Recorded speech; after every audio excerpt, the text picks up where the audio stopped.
Welcome back to Sky Sports News. Let's get straight to Manchester United. We're told it's as you were at Old Trafford, with no plans to replace boss Ole Gunnar Solskjaer.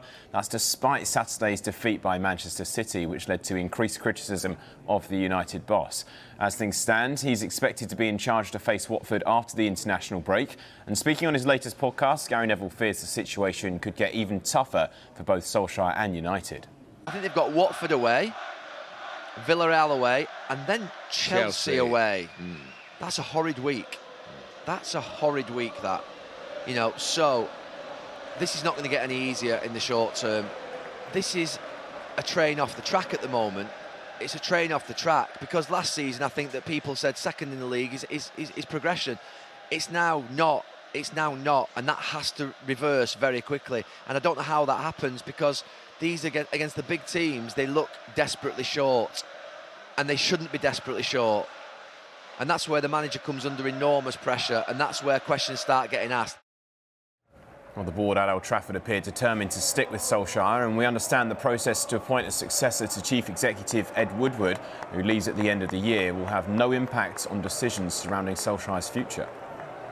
I don't think the club are doing to do anything. I think that, you know, this feeling that they had to sack Ole Gunnar Solskjaer 10 days ago so they could get Conte, and Conte was never been appointed by the hierarchy at this football club. They actually said it publicly, didn't they? Yeah, that his demands were not acceptable to the Old Trafford owners. That was never ever going to happen. So the idea that fans think that, oh, they've missed out on Conte, the hierarchy were never going to appoint Antonio Conte, as great a manager as he is. And I think that their plan has been all season to stick with Ole Gunnar Solskjaer to the end of the season, and that's where I'm at, even after today, that, you know, it's tough going though now. And the club, they've not prepared for this. They've not prepared for a new manager. They didn't expect it. They thought everything was sort of plain sailing along. They've planned around a structure and a way of working in the last 2 or 3 years that they're not going to veer away from. And I think at this moment in time, they're going to have to put the helmets on if they're going to defend this, because the reality of it is it's nowhere near good enough. You can't defend it. So that is Neville's opinion. Well, another of Solskjaer's former teammates, Mark Bosnich, thinks his time in charge at Old Trafford should be brought to an end.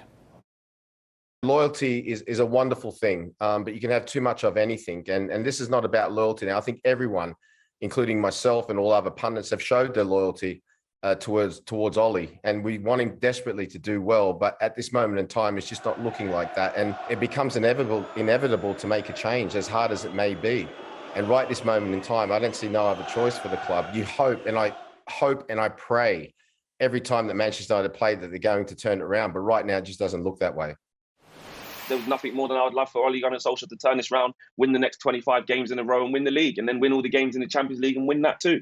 But the reality is we've just got to get real. That's almost certainly not going to happen. And you're sitting back watching other clubs showing real intent, real ambition, real dedication into getting it right. And it just shows a complete lack of planning for Manchester United, because at the moment we have no plan. If we was to sack Solskjaer right now, if it was breaking news, yellow bar on the bottom right now, who would we get?